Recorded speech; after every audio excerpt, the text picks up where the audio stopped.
Salutations, respected viewers. This video is about this proposed Brexit agreement in the United Kingdom.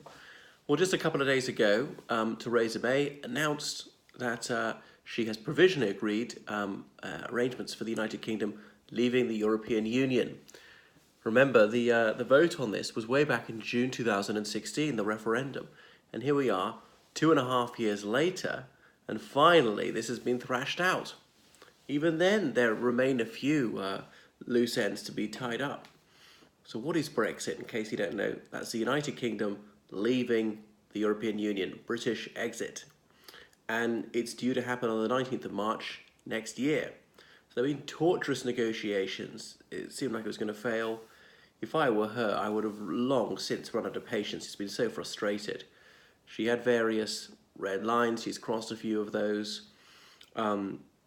Any proposal she made, however reasonable, was shot down by the European Union. It was playing hardball. You know, her proposal to allow EU citizens already resident in the United Kingdom to stay on, they were all saying that wasn't good enough when it was completely reasonable what she was saying. The EU didn't offer to reciprocate. So they pushed her, and then she gave ground every time. Anyway, this draft agreement is 585 pages long. Now, no, I haven't read it. I've only seen a précis of it.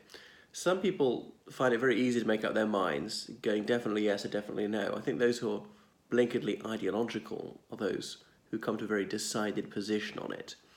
Although I'm a passionate Brexiteer, and a Brexiteer for logical reasons, not just emotional ones, I find it difficult to make up my mind whether to accept or reject.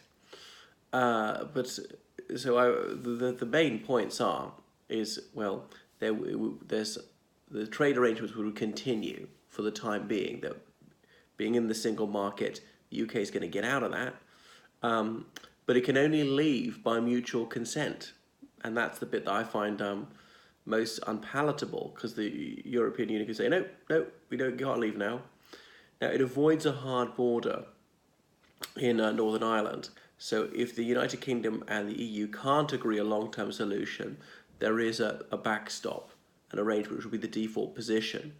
Now, in Northern Ireland, almost nobody wants a hard border.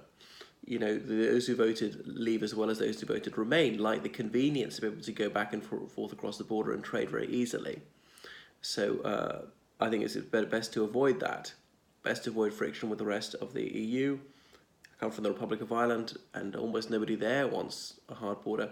Dissident Republicans who'd like to restart the conflict there, they would like a hard border, so we don't wish to play into their hands. The UK also had to pay in something like 39 billion euros to the European Union as part of this arrangement. It's not as high as it could have been. So it is a bad deal. There's a lot I dislike about it, but it's not catastrophic. Now, what are the alternatives? One of them would be, which is the Remainers are pushing for, a second referendum, which my side could lose. So I don't want that. I want to hurry up, do Brexit, and try and make it irreversible. Nor indeed would I like to leave the European Union without an agreement, which would cause all sorts of difficulties. We're not quite sure what the trade regulations would be, who's allowed to live where, things like that. Would they bring in a visa system for traveling to the European Union? I think they wouldn't do all these bad things, because it would hurt the EU as much as it would the United Kingdom.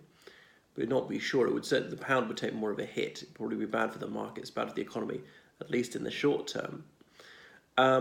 So the other thing is, even if the British Parliament were to ratify this agreement, Brussels, Strasbourg, well, the EU member states have got to do so as well. And so we're far from sure that's going to happen. So Theresa May has a mountain to climb. This is just incredibly time-consuming and difficult. I don't know how she has the patience for it. To pass in the House of Commons, this needs 320 votes. Now, about a dozen extremist Remainers in the Conservative Party said they're going to vote against. Quite a few Brexiteers are going to vote against, leaving her with only about 250 loyal Conservative MPs.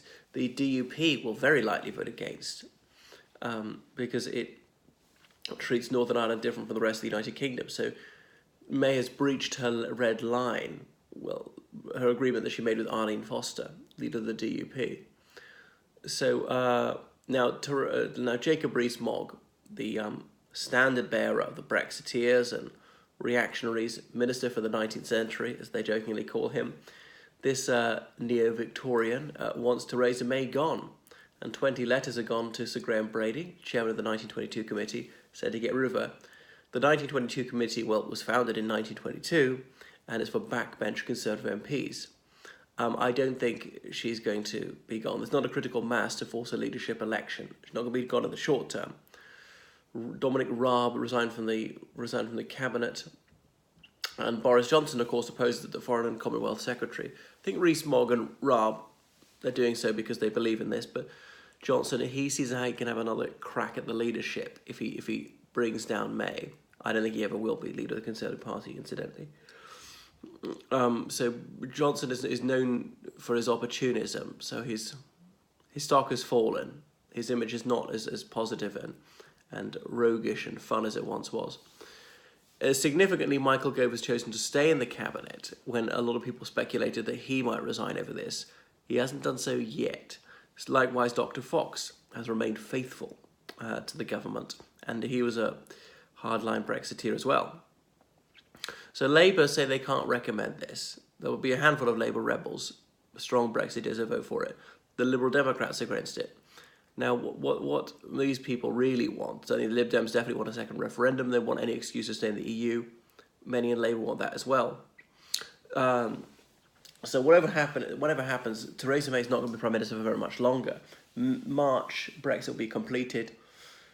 She previously, sort of hinted she wouldn't stay on that long. Then she said no, she'll stay on till the end of this Parliament. That's not till 2022. But I think her days are numbered. I think she'll last another 6 months. So if markets go, that will clear the pitch for getting a good agreement on Brexit. And it'll be bad for the stock market, the pound, things like that. So I think this is really not the time to do it. Don't change horses midstream and all that. But nobody loves this agreement. Even those who propose it wouldn't say it's fantastic. But that is the nature of compromise. It's not ideal from Brussels' point of view either. So I'm minded to support it just to simply get out of the European Union and avoid some of the more difficult scenarios. Because I certainly don't want to be tricked into staying in the EU, nor indeed do I want to leave the European Union with a lot of the major issues not having been agreed. So I'm not very sure of my opinion, and I'd have to keep it under review. So those who are absolutely certain about this, I would suggest, are mostly quite close-minded on the issue.